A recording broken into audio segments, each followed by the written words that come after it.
نوی کور نوی ژوند د بی بی سی رادیویي ډرامه.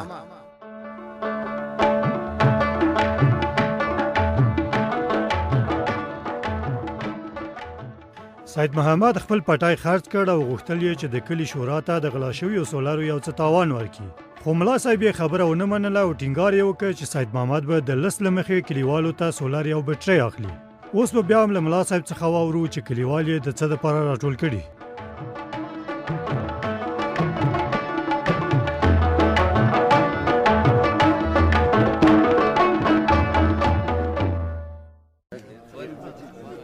زما د دې نورونو عواجزانو لږ غلي شئ چې د یو بل خبرې سره واورو. دا ده چې که نو اوس یې وایه ملا صاحب چې څه تا سره راټول شوي یو. ورونو تاسې خبر یئ چې څه موده د مخه له برکلي سره د سولارو د تختو او بیټریګانو مرسته وشوه. په ډېر افسوس چې هغه مرسته د شورا له یو تن غړي لخوا غلا شوه. ګواکې مې پرېږدئ او تاوان ترې واخلئ. ګواک کېږدئ خبره ښکاره کوم. د الله پاک جل وعلا شانه په مرسته او د شورا د غړو او کلیوالو په سایه مو هغه کس معلوم کړ چې سید محمد و او تاوان مو ترې واخیست. په هماغه پیسو مو د سولارو تختې او بیټریګانې واخیستې. ملا صاحب دا ده چې که نو یوه خبره مې واوره. ووایه رحیم دادا څه وایي؟ ګواکې دا ده چې که نو په اول سر کې چې د مرستو دپاره نومونه لیکل کېدل زما نوم پکې تر ټولو لومبی و. رحیم دادا له دې خبرې نه دې مطلب څه دی؟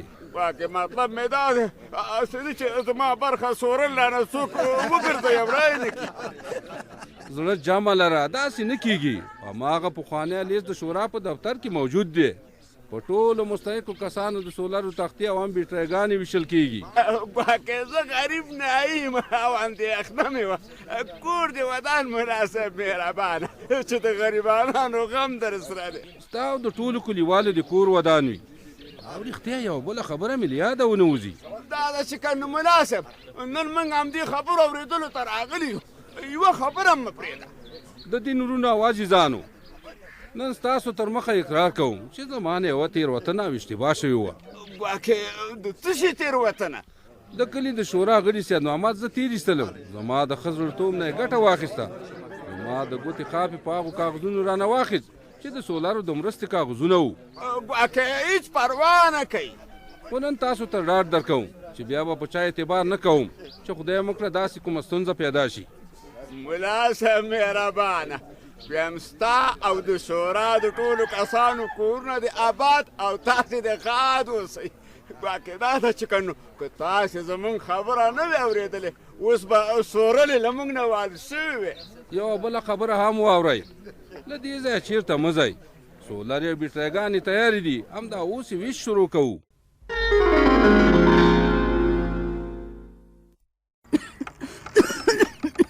ښاپېرۍ څه وایې؟ اوس لږه ښه شوې که څنګه؟ ولې د دروازې په خوله کې درېدلې؟ کوټې ته دننه راشه. دلته ودرېدم چې 2 ګزه واټن وساتم. ما ویل که چای یا کوم بل څه ته د حاجت وي چې درته یې راوړم. هره ورځ خو رحیم لاله دا کار کوئ. ته خو یې له دې کوټې منې کړې وې. هغه نن په کور کې نه و. ما ته یې سپارښتنه وکړه چې در باندې وګرځم او پوښتنه دې وکړم. د خوب پوښتنه دې وشه. رحیم لاله چېرته تللی؟ بازار ته تللی. ویلې چې رخت اخلي. له رخته به یوه لویه پرده وګنډم. پرده ګنډې؟ او که نه کوټه به په پرده 2 نیمه شي. یو خوا ته به یې ته پرته یې او په بله نیمایي برخه کې به یې کریم څملي. له رحیم سره اندېښنه ده هسې نه چې ستا ناروغي کریم ته ورشي. کرونا خو ساري ناروغي ده. ستا د ناروغي پته نه لګېږي ښاپېرۍ. خو رحیم ویل چې د کریم د ناروغۍ ټولې نښې نښانې د کرونا دي. بله دا چې پرده د ماشومانو لپاره هم ښه ده. خدای خبر زه له دې ناروغۍ نه جوړه شم. ښاپېرۍ ته له نورو ټولو ښه یې او که لیونتوبه کې او د خواشینۍ خبرې په زړه وګرځوې خدای مکړه ناروغي به د نور هم در باندې زوروره شي. مومنې او فهیم ته مې زړه خوږېږي. هغوی خواران واړه دي. که زه له کرونا نه مړه شم هغوی به څنګه شي؟ رحیم هره ورځ راډیو ته غوږ نیسي. د کرونا ناروغۍ په باب د روغتیایي کارکوونکو خبرې اوري. څه چې زده کوي په تاو د کورنۍ په نورو غړو یې عملي کوي. نسیم ناروغه نه و هغه دی جوړ شو. تاسې به هم خدای روغ او جوړ کړي.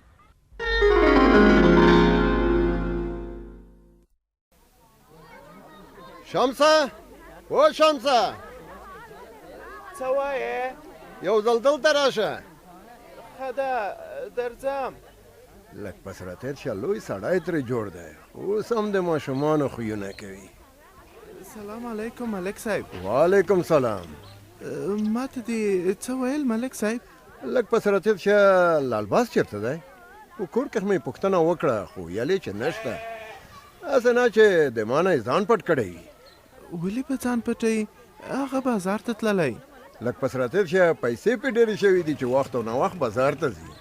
خوارکي پیسې له کومه کړې ملک صاحب؟ هلته یې کوم کار و؟ څه دې کوه؟ هسې دا کاغذ در سره واخله. د څه شي کاغذ دی؟ ته خو مکتبي یې، خپله یې وګوره. لږ پس راتېر شه، که لوستلی نه شې باکې نشته. دا لیست دی، لیست. لیست؟ د څه شي لیست دی؟ لږ پس راتېر شه، پلار د لنجمن سړی دی، هر ورځ یې یوه نوې لنجه جوړه کړې وي. د پردل دکاندار سر یې په تیږه مات کړی و. له هغې نه خبر یم. ښه ده چې خبر یې. لږ پس راتېر شه، پردل خدای پاک ساتلی، که نه اوس به د پلار د خون د خاطره په زندان کې پروت و، زندان کې. داسې مه وایه ملک صاحب، زه دې له دې خبرو ډارېږم. ته هم د لالباس زوی یې، سبا به ته هم لنجو ته ملا تړې. نه زه داسې نه کوم.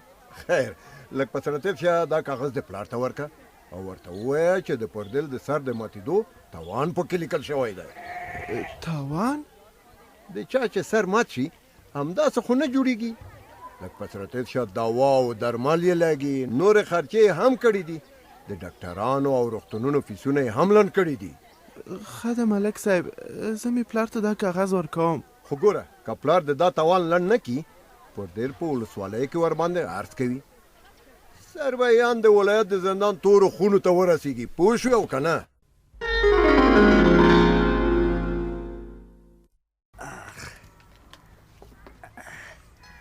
نه پوهېږم چې دا به څنګه شي. باید یوه چاره یې وکړم. داسې درد یې کلم نه کاوه چې دا زنګ چا وواهه. سلام علیکم، څوک یې؟ وعلیکم السلام، زه یم جان دادا رحیم. ښه ومې پېژندې، څنګه یې ښه یې؟ شکر دی ښه یم، تاسو ښه یاستئ؟ رښتیا څنګه دې زنګ راوهلی؟ خیرت خو؟ له سترګو دې ځار شم. زه نن سبا کې د کور د ناروغانو سره ډېر بوخت یم. جان دادا استاد ما ویل که تکلیف درته نه وي نو د ځان سره د ولسوالۍ د بازار نه راته یو څو متره رخ راوړه، پیسې درکوم، بېغمه اوسه. نه د پیسو څه خبره نشته، خو څه؟ خبره دا ده چې زه دا څو ورځې دوکان ته نه یم تللی. خدای دې خیر کړي. دوکان ته څنګه نه ځې؟ ښه نه یم معلم صاحب. تا باندې څه شوي دي جان دادا؟ اندېښمن دې کړم. د پښې له درده ډېر په عذاب یم معلم صاحب. مصنوعي پښه اچول مې دردوي، په ځای ناست یم، ځکه خو دوکان ته نشم تللی. خدای دې بې درده که. زه خیر، زه به په خپله چاره وکړم. که رښتیا درته وایم نو زمونږ کور کې سودا خلاصه شوې، صابون او د میکروب ضد درمل بیخي ضرور دي، خو نه پوهېږم چې څه وکړم. زه خیر، تشویش مه کوه، خدای به هر څه سم کړي. اوس نو په مخه ښه. خدای په امان.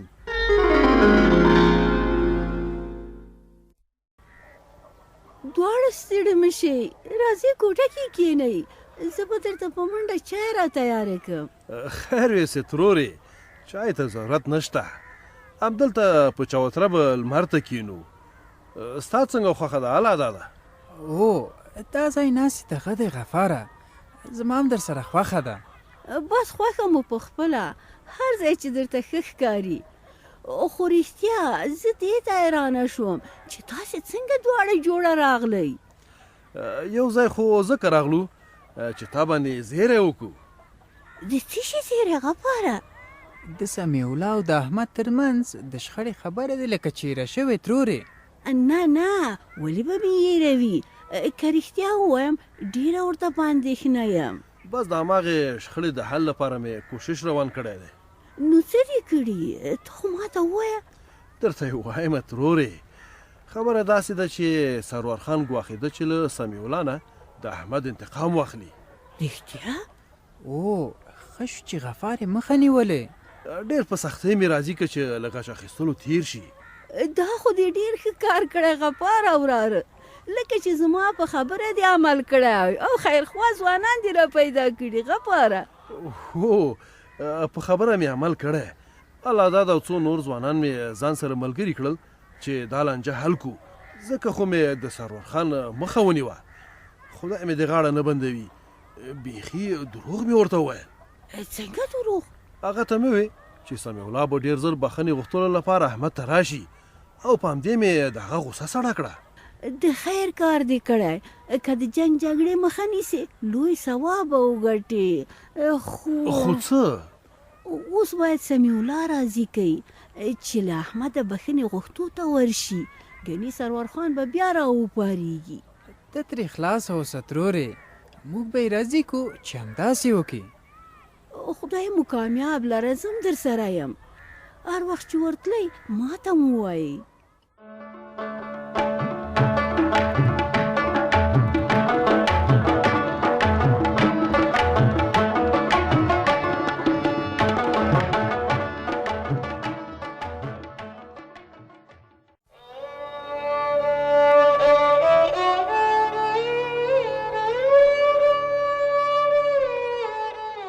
نوی کور نوی ژوند د بی بی سی رادیویي ډرامه.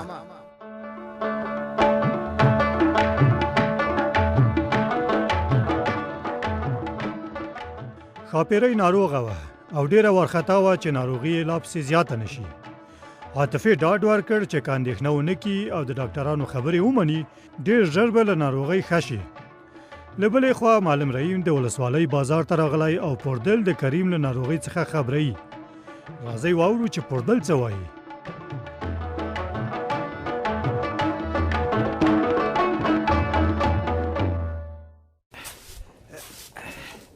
غار کې کړم، د دوکان ټول کارونه ما ته رالغاړي دي. کریم قرار په کور کې پروت دی او زما له حاله بیخي خبر نه دی. هغه لکه چې رحیم دی. رحیمه! و معلم صاحب رحیمه! څه وایې پردله؟ ولې نارې وهې؟ دلته راشه، د بازار له منځه نو کله خبرې کېږي صاحبه مهربانه. دا دی درغلم. وایه څه خبره ده پردله؟ نور به څه خبره وي صاحبه مهربانه، د دوکان له کاره تر وچ ستونې راغلی یم. ټول کارونه ما ته را پاتې دي. خلکو ته سودا هم زه ورکوم، د دوکان مخه هم زه پاکوم. بس ټوله ورځ مې جارو په لاس کې وي. په مطلب دې پوه نه شوم. مطلب مې دا ده چې کریم دا څو ورځې دوکان ته نه دی راغلی. دی قرار په توده کوټه کې ناست دی او زه غریب دوکان ته پرېښی یم صاحبه مهربانه. ښه اوس په خبره پوه شوم. خو مو پرېږده صاحبه مهربانه، کریم زر دوکان ته راولېږه. ته خو ما خبرې ته پرېږده پردله. ګوره کریم په کرونا اخته شوی، دوکان ته راتلی نشي. پلمې دې نه منم صاحبه مهربانه، کریم په دوکان کې راسره شریک دی. که را نشي نو له ګټې د زړه بېغمه کي. پردل د چا نوکر نه ده چې ټوله ورځ به د بل د ګټې لپاره ځان ستړی کوي. د پلمې خبره نه ده. کریم سخت ناروغ دی، له کوره د باندې نشي راوتلی. ولې نشي راوتلی؟ څه تورې تبې خو نه دی نیولی چې له ځایه نشي پورته کېدی. ګوره پردله، زه د تا په ګټه وایم. که کریم دوکان ته راشي نو اول به یې ناروغي تا ته در انتقال شي. بیا چې څوک دوکان ته راځي هغوی به ټول په دې ناروغۍ اخته شي.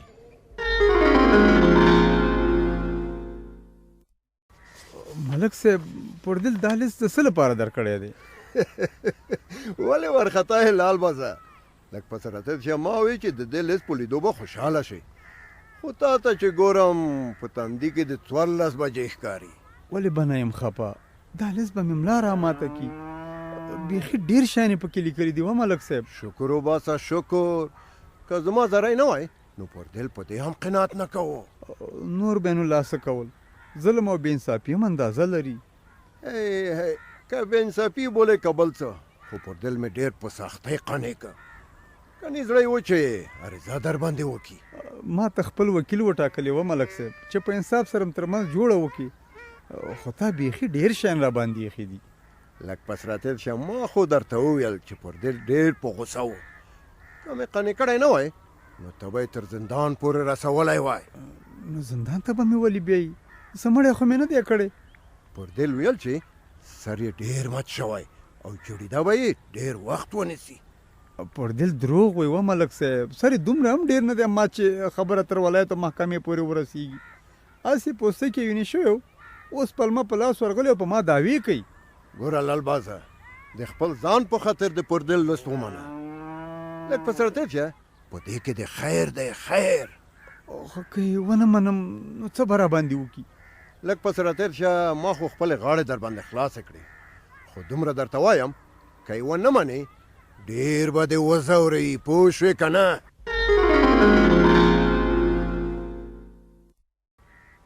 سمیوله، دا ناځوانان چې ویني ټول ستا خیر غواړي او راغلي چې ستا او د احمد ترمنځ درېمګړتوب وکړي. عابده ترور مې رښتیا وایي، دا جنجال باید نور ختم شي. که ما د سرور خان مخه نه وای نیولې نو اوس به ته په دې حال نه وې، خامخا به یې سزا درکړې وه. دا څه وایي غفاره، تا څنګه د سرور خان مخه ونیوله؟ ما سرور خان ته وویل چې سمیع الله په خپل کار پښیمانه دی او له احمد څخه به بخښنه وغواړي. ښه دې نه دي کړي، زه له احمد نه بخښنه نه غواړم. که ما داسې نه وی ویلي نو سرور خان ته په کراره نه پرېښودې او جنجال نور هم غټېده. غفار ښه کار کړی، د جنجال مخه نیول د نیکو خلکو کار دی. زه د بخښنې مخنې سړی نه یم، هېڅ چا ته د بخښنې لپاره نه ورځم.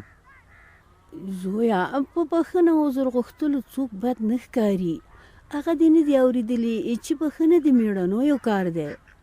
ګوره سمیع الله، ته یو پوه او د ښې کورنۍ سړی، وینه په وینه نه پاکېږي. که ته له احمد نه بخښنه وغواړې نو وینه به دې په اوبو پاکه کړې وي. دا زما لپاره شرم دی چې احمد ته ورشم او بخښنه ترې وغواړم. ولې شرم دی؟ که زه احمد ته ورشم نو هغه به فکر کوي چې زه ترې ډار شوی یم. احمد به ولې داسې فکر کوي؟ زوروره، بخښنه غوښتل د ثواب کار دی. ورشه، هسې وخت مه ضایع کوه. زه به په دې اړه فکر وکړم.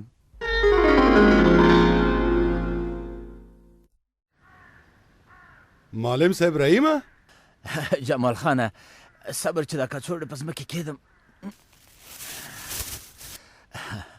ستړی مه شې.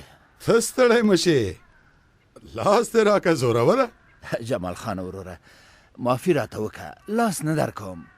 ډېره موده مې نه وي لیدلی. ما ویل چې در غاړې وځم خو تان لاس نه راکوي. په دې کار دې سخت خفه کړم. خفه کېږه مه، په ما ډېر ګران یې، خو څه وکړو چې سخت وخت راغلی. له چا سره نه په لاس تړمشي کولی شو او نه په غېږه. د څه شي سخت وخت یادوې؟ د کورونا وبا درته یادوم.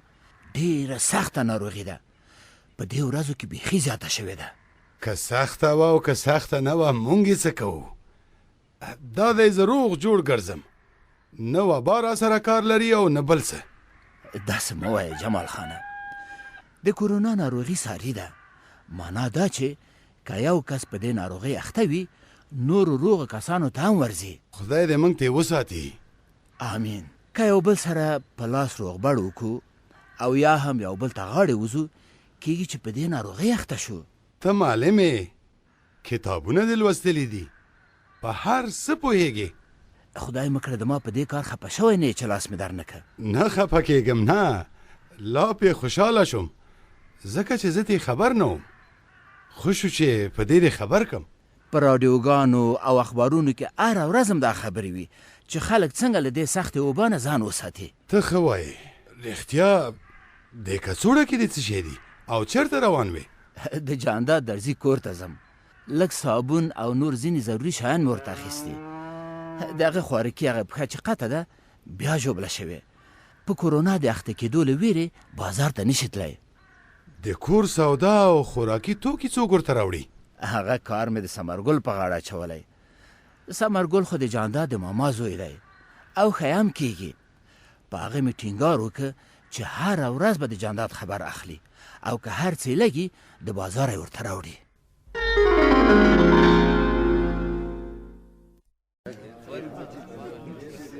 ورونو لږ په سره غلی شو چې د یو بل خبرې واورو.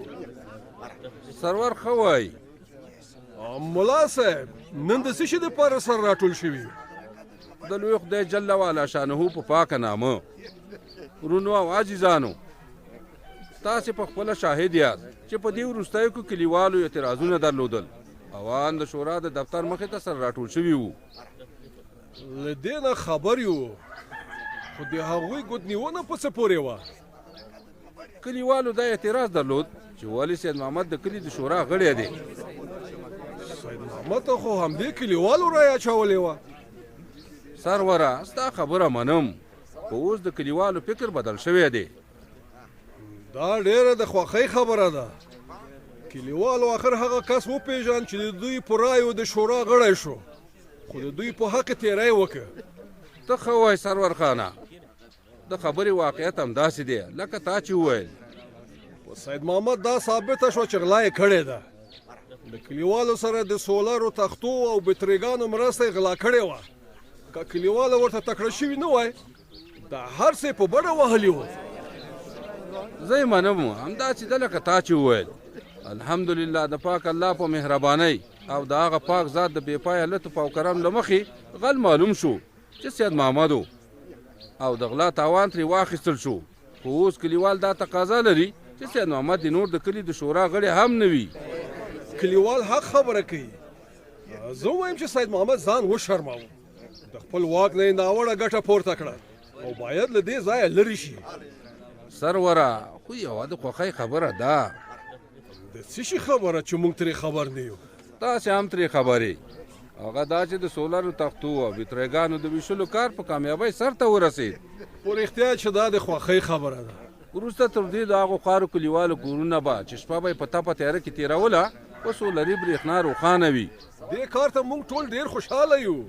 نو ستاسې د کلي د شورا له ټولو غړو او کلیوالو نه زما تقاضا دا ده چې تاسې د سید محمد په لرې کولو کې څه نظر لرئ؟ لا صاحب ستا څه رایه ده؟ زما رایه ستاسو له رایې سره موافقه ده. له ټولو نه زیات سید محمد زما سره زیاتی وکړ چې تیر یې ایستلم او زما د ګوتې خاپې په کاغذونو باندې واخیست. نو سر له ننه د سید محمد د کلي شورا ته نه راځي ځکه چې کلیوال یې نه غواړي.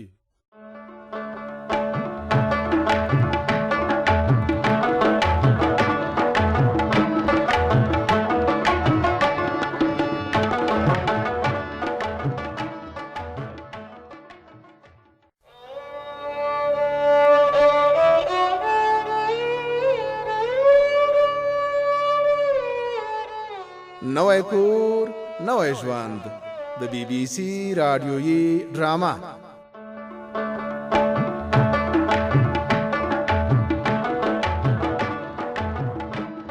پوردل په غوسه و چې کریم ځان په ټاګۍ اچولی او د ناروغۍ په پلمه له دوکان نه ځان پټوي. معلم رحیم یې خبره رد کړه او وی ویل چې کریم د کرونا نښې نښانې لري. که دوکان ته راشي نور خلک به هم په کرونا اخته کي. اوس به واورو چې کریم چیرته روان دی او معلم رحیم ولې له کوره د وتلو اجازه نه ورکوي.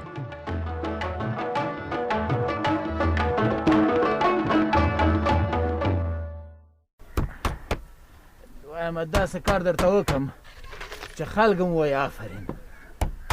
که بله کوټه نشته د دې کوټې نه درته دوه جوړوم. ماشومان دې په یوې کوټې کې در سره نشي اوسېدی. زه نور په کور کې نه پاتې کېږم. چې په کور کې نه پاتې کېږې نو څه کوې؟ ځم دوکان ته، هم دومره قرنطین بس دی. ځانه ساده مه جوړوه. رښتیا وایم لالا. پام چې د کوره بیرون قدم ومانخلې. وچ ټوخی، سردرد او شدیده تبه دا ټول د کرونا نښې دي. که په کور کې نه نور خلک هم کرونا درنه نیسي. بس چې هر څنګه یم به مجبور یم چې دوکان ته لاړ شم. بله چاره نشته. دا ډېرې ورځې شو چې نه یم ورغلی. ګوره کریمه، ما د شریکوان پر ده سره په دې اړه خبرې وکړې. د تا د ناروغۍ نه مې هم خبر کړی. تر هغې چې جوړ شوی نه یې دوکان ته مه ځه. دوکان ته تګ دې د ګټې په ځای تاوان کوي. په دې باید ځان پوه کړې. د څه شي تاوان؟ اسه نه چې د تا نه پر دل او نورو کسانو ته دا ناروغي ورشي. ښه دا ده چې تر یو وخته پورې په کور کې پاتې شي. هر کله چې جوړ شوې بیا د څوک مخه نه نیسي.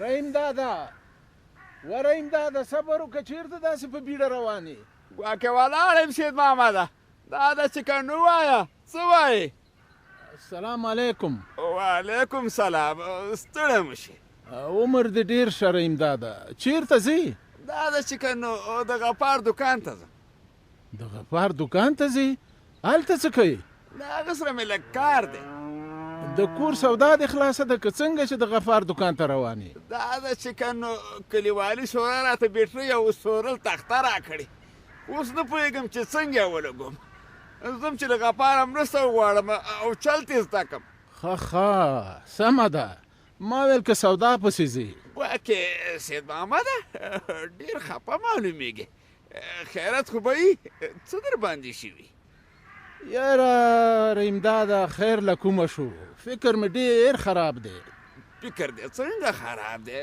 دا ده چې که نو ته خو یې ما ته ووایه کلیوالو را سره ډېر زیاتیا وکړه کلیوالو در سره ولې زیاتیا وکړه سپینه خبره وکړه ما دې اندېښنه کړه نږدې ده چې د پولۍ ټک ته کښېنم رحیم دادا پټی مې خرڅ کړو تاواني شوم خفه به څنګه نه یم اوس پوه شوم بیخي پوه شوم ګواکې که رښتیا ووایم خو دې نه و کړي دا ده چې که نه جرم دې کړی و جرم ولا زه هم اوس ډېر پښیمانه یم پښیمانه به خو دې چې له ګټې د تاوان ډېر شو دا تاوان خو بلا پسې کلیوالو له شورا نه هم ویستم ټول داسې راته په اتفاق شوي وو چې هېڅ چا مې هم پلوي ونه کړه خفه کېږه مه کلیوالو اوس هم ډېر ښه در سره کړي سید محمده ګواکې که بل ځای یې داسې کار کړی وی دومره په اسانه نه شوې خلاصېدې ته هم عجیبه خبرې کوې رحیم دادا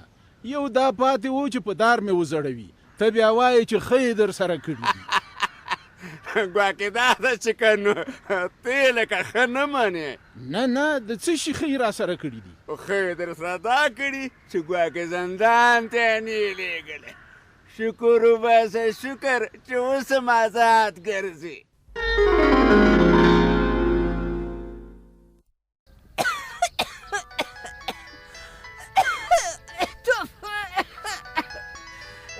چا به زنګ وهلی وي الو څوک یې سلام علیکم مورې زه یم ګلالۍ ما ویل چې پوښتنه دې وکړم څنګه یې اوس هېڅ ښه نه یم ضرورت نشته چې پوښتنه مې وکړې ولې څه شوي مورې چې داسې وایې نور به څه وشي اوس به دې هم زنګ نه واهه کله چې زه نه یې راتړلی وای بیا به مې مړي ته راغلی وې خدای دې نیکې مور جانې له دې خبرو تېره شه دا د خدای شکر دی چې راته ښه شوې او غږ دې اورم له دې خبرو ولې تېره شم مرګ مې په خپلو سترګو ولید اوس هم ښه نه یم ته د دې په ځای چې پوښتنې ته راشې لکه د پردیو مې په ټلیفون اواله اخلي خیر دی مور جانې مه خفه کېږه بله چاره نه وه څنګه خفه نه شم څه د ملالۍ لور په شان خو ولایت کې نه اوسې همدلته یو کلي کې را سره اوسې او رانغلې خو څه الله تا مې دا تمه نه وه الله زامنو مې په تا زړه ډېر ډاډه و خو ته مو اوس هغه پخوانۍ ګلالۍ نه یې خدای دې نیکې مورې زه هماغه ګلالۍ یم درغلې نه یم خو له رحیم لالا نه دې هر وخت په تلیفون پوښتنه کوم بس بې ځایه خبرې مه کوه زړه مې درنه دومره بد شو چې غږ دې هم راباندې ښه نه لګي ګوره مورې تا ته به ملامته ښکاره خو په دې مه خواشینې کېږه ځکه چې ستا د ناروغۍ نښې نښانې کورونا ته ورته دي او دا ناروغي زر له یو نه بل ته ځي په همدې خاطر د کورونا ناروغ څنګ ته تګ نه دی پکار خدایه له دې ورځې خو مرګ ښه دی چې اوس مې خپله لور هم رانه کرکه کوي ولې به درنه کرکه کوم خدای دې نه کړي بس ډېرې بانې دې زده دي جانې باندې تورې وي که سپینې که ته نه راتلې نو میړه خو به دې رالېږلی وای ته بیا خپله خبره کوې مورې زه درته وایم چې د کرونا په وخت کې تګ راتګ نه وي ښه ځه څه دې چې وکړل ښه دې وکړل خو نوره ماته مور ونه وایې خدای دې ما ستا مور نه کي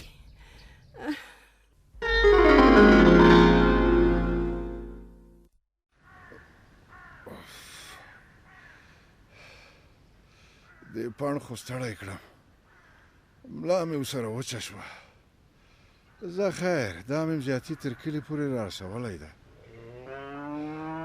سمندر استاذه وا سمندر استاذه څه وایې لال بازه خیر خو ده ولې منډې راوهې ستړی مه شې سمندر استاذه خیر ویسې له ډېره ځایه درپسې وم په ډېرو منډو منډو باندې نور ستړی شوم صبر چې زه دا د لرګیو پاڼ له اوږې کته کړم خیر خدای سا دې ولې داسې ولاړه ده خیر یې مه بوله استاذه خو که ته راسره مرسته وکړې بیا به خدای خیر کړي دا څه وایې لال بازه ووایه زه څه مرسته درسره وکړم داسې ده چې ملک ادم خان مې د جنجال د حل لپاره پردل ته ورلېږلی و خو هغه په بلا باندې واړولم کیسه نور هم پسې غټه کړه په خبره دې پوه نه شوم ملک ادم خان څه کړي دي چې داسې سر ترې ټکوي څنګه یې درته ویمه سمندر استاذه پردل د خپلې تداوۍ او لګښت دپاره دومره اوږد لیست رالېږلی چې پوره کول یې زما د پلار په وس کې هم نه دي اوس حیران یم چې دا پیسې څنګه ورکړم دا خو ښه کار نه دی شوی ملک ادم خان باید په انصاف سره دا جنجال ختم کړی وای داسې نه کېږي چې یو لوری وزیر سي او بل لوری د خاور سره خمیر خو زما هم له ملک ادم خان نه دا تمنه وه استاذه خو اوس لاره رانه ورکه ده پردل اختار را کړی دی څنګه اختار یې درکړی ملک ادم خان ته یې ویلي و چې که لالباس په لیست کې لیکل شوي پیسې رانه کړي نو عریضه بیا پرې وکړم او بندي بیا کړم نه ته بېغمه اوسه لال بازه زه ژوندی یم په خپله پردل ته ورځم او خبرې ورسره کوم